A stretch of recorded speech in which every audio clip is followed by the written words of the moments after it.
Hello YouTube, CNN here, and today we're talking about the Razer phone again. So first off, before I start the video, I'm sure actually a lot of people saw my last video, and of course that's like what, almost about 4,000 people, 30,000 something. That's not a lot, but for a small channel like me, that is actually quite a bit. So thanks for everything. And yes, it was clickbait, and the thumbnail was pretty ingenious. It's actually just a Samsung boxed up with a like photoshopped and a clickbaity title, and then yeah. So, congrats there, you got clickbaited. But that seems to be the YouTube culture these days, and I know it's not the best thing to do, and I don't like the clickbait, but it just happened that way. I'm sorry. But last week, on November 1st, Razer had a keynote in London launching the Razer phone. It's what we call the Razer phone. You know what, we'll get to the things I'm not too keen about later on, but right now, simply, so it's all here, we've all been ready for, and one of our features, of course, is we have the dual front-facing Dolby Atmos speakers that are massive, because they take up the whole width of the phone. These are bigger, of course, than Sony's, and I guess most companies. I mean, the only others, I'm trying to think of that. Well, the ZT Axon has big speakers, so that might maybe rival it, but I'm not too sure. Well, the Axon 7, so I'm not entirely sure there, but huge speakers, and supposedly they're the best sounding speakers on a smartphone you can get to date. Sandwiched between those two speakers, we have the 5.7-inch Quad HD 120Hz refresh IGZO panel. That's a mouthful, isn't it? This stays true with a 16:9 aspect ratio compared to most phones 18:9 these days, which is how we get bigger screens and smaller bodies. But so far, people are saying it's got good color recreation, and until I guess more testing is done, we'll see how it actually is. Of course, Sharp, it's the same panels they use on all the Razer Blade laptops, and those have pretty good screens as well. However, just in general, Sharp hasn't been doing so well in the past years of making TVs with image quality and whatnot, but I'm sure for something so small, it'll be fine.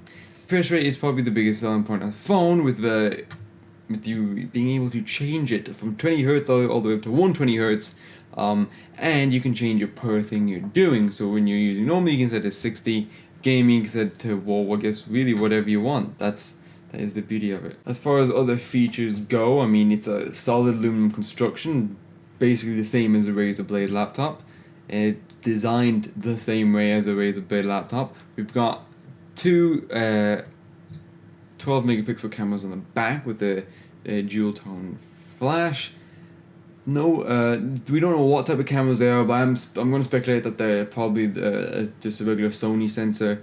They're both 12 megapixels, so might be close to the same one that's used on the current gen Pixel. The front, there is a 8 megapixel camera, I do believe.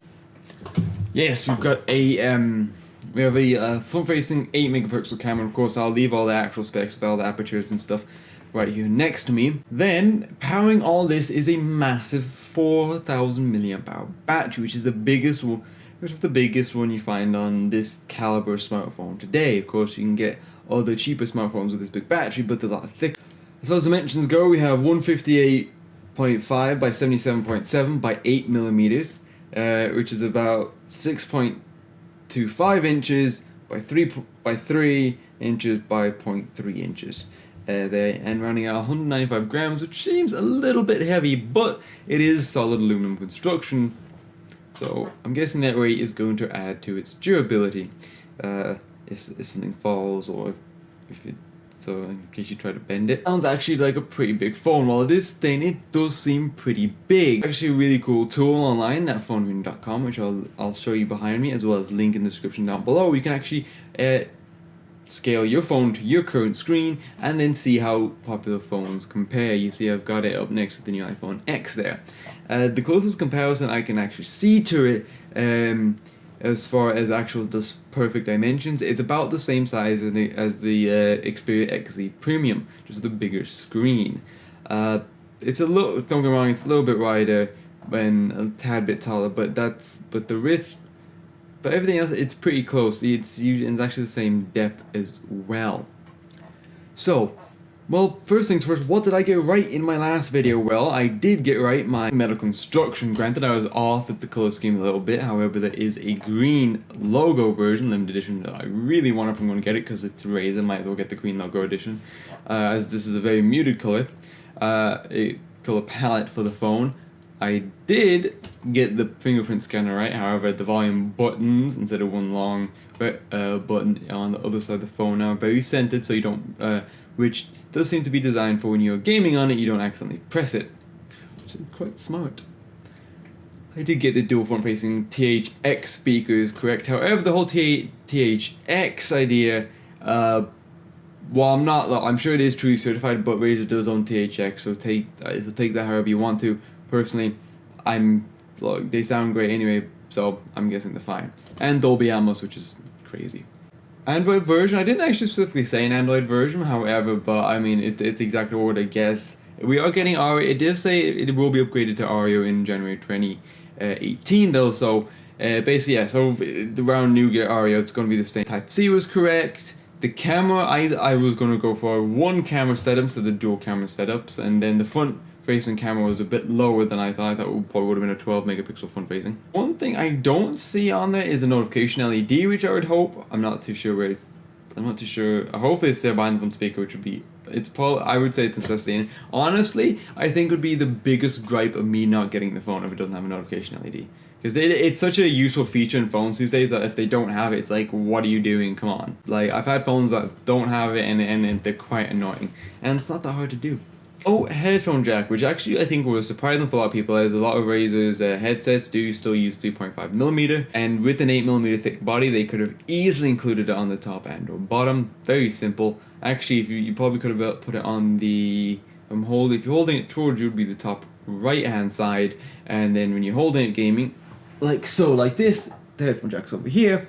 Make it quite easy, and it'll be out of the way instead of having it in the middle of phones, which a lot of people do, or even put it on the bottom. But there is a USB-C to 3.5 dongle in the box, and it has its own DAC in it for 24-bit music. It's also THX certified. The biggest thing I think I was talking about would be waterproofing, and it's interesting because a lot of the phone looks waterproof ready. I guess the one thing that doesn't make it waterproof is the speakers, as to waterproof speakers that size would be a bit hard. It's not that the front facing, because front facing speakers are waterproofable, but I guess to keep the sound quality and clarity, then they had to X that out. Sony does it, and Sony speakers aren't terrible, but they could definitely be improved, at least just bumped up the loudness to them, especially on the newer phones. But that's the waterproofing, which, you know what, in this day and age it would have been nice to see, but hey, you know what, for first try of this phone, it's actually stacking out very well so far. I wish they would have done it, would have been a custom Android skin or ROM, because currently the phone uses Nova Launcher instead of opting for stock Android. It has a special Razer edition of Nova Prime, which is a fantastic launcher. It's the most used launcher on Android, and of course Razer does have a little bit of have their own little skin on there. However, while it was done for the fact that people would just put their own skin on it, which is of course understandable, I would have liked to seen a their own custom one, and if you want to add Nova on it later, by all means go for it instead of just packaging with Nova Launcher. But they did include a theme store, which it works a lot like HTC's themes and Sony's themes, where you can download it and it will change the look of the phone. I like it. I think that will be a fun feature. Hopefully they have stuff. Maybe if they could partner with Sony for some of them themes, that would be amazing, because it actually is running on Sony's OMS, which is the underlying theme architecture might be the word. I'm not entirely sure. I don't know a lot about how they actually work, at least the back end, but it might be something to see later on, because I really want that Blade Runner theme for the Xperia phones. That's actually one of the biggest. It was one of the things I miss, the whole themes, and because Sony has all their themes from their movies, so you get all the cool. How do you get this? Well, if you're in the US, Razer does sell it unlocked from their website, Amazon, the Razer store in San Francisco, and it will be available in select Microsoft stores for $700, and it is launching on the 18th. This is where I'm gonna stop the part of the video when I'm talking about the phone and more talking about news about it and what I see happening with it in the near future before launch date. Now currently, The only carrier that actually carries it is in the UK, and that is 3. However, Min has put out multiple tweets about what carriers you like to see this coming from, wherever you are, whether you're in the US, Europe, Asia, Asian markets, and Mr. Ledger of T-Mobile has actually, not only people have been tweeting at him T-Mobile, but has contacted him directly, and they've tweeted back a couple times. As of course you'll be able to see behind me, just my last video, I'll include them all, but the gist of it saying was, if it's going to be on a carrier, it's going to be the Un-carrier. And they talked about it, and of course Min made a joke saying, if this actually goes down, this will be the only phone deal worked out on Twitter. They were of course both going to BlizzCon, so I'm sure they met up there to discuss things. And honestly, out of all the carriers in the US, I would see T-Mobile picking up because it's more their style. Like, while AT&T does have the ZT Axon M, which is that affordable phone, but something like this with the Razr brand and the T-Mobile brand, I could see them working together, and it just seems they're the right fit. So that would be nice. So it will come and you can get it on a carrier 24-month financing plan versus just buying it fully unlocked, which you have to do, of course, currently right now. Which is interesting. I would like to see them come out with a financing plan, or hopefully have it in the future if you want to get it unlocked, because like the likes of HTC did it with the U11, which is a very big selling point to me now, because I like the phone. I do like HTC. It's usually HTC and Sony for me currently, or personally, and now that they've done that, really cool. And if Sony was to launch one for the XD Premium, I probably would have had it in my pocket already, because I'm due for an upgrade, and this would be the upgrade I would go to. So if it launched on T-Mobile, I'll definitely probably be getting one, because the only other phones on T-Mobile that I would like would be the LG V30, and they only have the silver one, so that's an instant skin, or basically I'll just D-brand it, because they're usually the big ones. Which, surprisingly, the D-brand skins, so there is a phone already on pre-order, and they'll be launching pretty soon. So if you already have yours, and you don't like the sleek aluminum back for some reason, and you want it red or white or whatever, well then you can do that. So hop on that and have some fun. As far as other news, it's been very well received. Everybody seems to like it. The battery's a big plus. Everybody's loving the screen. The games, some games do come on it, or maybe that was just for the engineering samples, and they're like, okay. They seem alright, but I mean, if you do play mobile games, or if you have some mobile games, then everything's going to run massive on this phone. Because also 8 gigs of RAM and 64 gigs of storage, by the way. Of course, that was already included if you read the specs on the outside. It's, for a first-time phone, it seems to be a very big hit here. And there's still stuff that, again, it could be polished and still being polished, such as like the camera UI. You can only take pictures and video right now, but even Min was like, the next month or so, they're going to roll more out. You'll see portrait mode, you'll see slow-mo recording, all this stuff, which hopefully the slow-mo bumps up to the 960 FPS, because that would be awesome, because of course it's capable now, especially if it's using Sony sensors, which I'm guessing it is, as most phones do, which I'll leave the actual Wikipedia link for the Sony CMOS sensors, and you can actually look for yourself, and majority of phones do, even Samsung phones do, and the iPhone, I think, shares it between Sony and Samsung, so it's a hit and miss there. You know what you're gonna get. Just like how they share their chips between Qualcomm and Intel. Why there's no gigabit LTE on the iPhones because of Intel. But that's for another video. I'm not going to talk about that. The iPhone 10's out now, and that'll be another video. So again, I'm trying not to make this super long, and I'm pretty and like I'm doing it kind of the same form as last time, just what I'm thinking about and when I'm thinking about it. It's not scripted, because it's just more my style. It's easier to get stuff out there and say it, and then just edit it all later. Yeah, editing it all later, that's a nice challenge, especially green screening this stuff back. If I do get my hands on one, which I hope I do very much, then of course I will be able to I'll do a review of it. I'm not gonna do a quick review and unboxing. I'll film the unboxing, and then of course I'll continue to use it. Later on I'll do an extensive review showing camera and battery life and what it's like from day-to-day use, as I guess many people are doing, but hopefully I'll have an actual production sample. Also, I think it'll probably help me choose to buy one, because right now I'm not, I guess it wasn't what I was expecting. I was expecting a little bit more, but I mean, look, who knows how long they had to R&D this thing, who knows what they were doing behind the scenes here to make this, so it's understandable, and for I guess the first try, it's great. The name is alright, the Razr phone, I honestly think the Raven would have been, the ROM It's alright. The waterproofing, I'll live with it.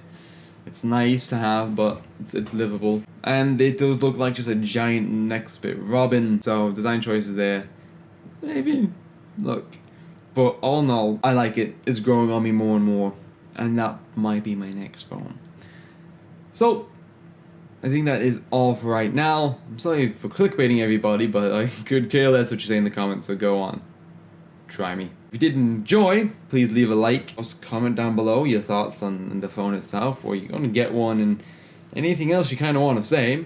Subscribe to see more content and hit that bell notification so you get notified whenever I post things. Stay tuned for more videos such on other tech and gaming, as well as I do stream on Twitch sometimes, because this week is with a lot of school and stuff, but usually when I am playing, I do try to stream to look for more videos later on. I do have an iPhone one that I was talking about, but now that the X is out, there's more things to talk about the iPhones, and see how they're going, and is it competing with this? That's good. And who is the competitor? Is the iPhone actually competing with the Razer phone? Or, I'm sorry, is the Razer phone competing with the iPhone? Well, technically, of course, in the market it is, but is it a direct competitor? Is it the answer? Seems that a lot of people are actually switching. People are saying that they're switching off Apple to go to the Razer. I will say, if I do get one hands on, I will do. Like I said, I'll do the review. Also, I'll probably ask my friend if I can use his S8, and I'll do a review of the versus the S8 speed test and whatnot. That's all. Until next time. Bye bye.